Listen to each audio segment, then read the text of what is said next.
All right, everybody, Dr. Blumenthal here in the Bethesda office with Natural Transplants, and we have an anonymous patient here. He just came back for his suture removal, so we're about 12 or 13 days out from the procedure, and I just wanted to compare.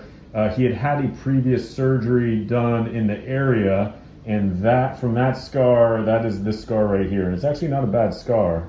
It's not super thick, but that's the previous scar.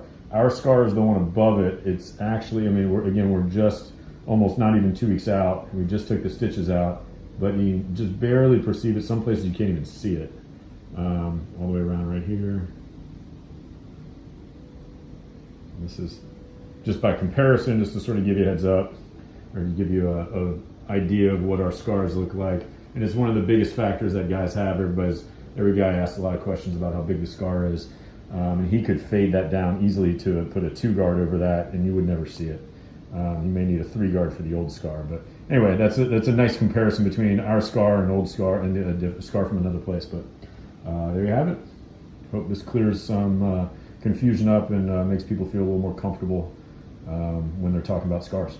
Thanks. Call us now, 844-327-4247, and ask about our HUE and HUE Plus procedures, which move more hair than ever before. Hope to hear from you soon.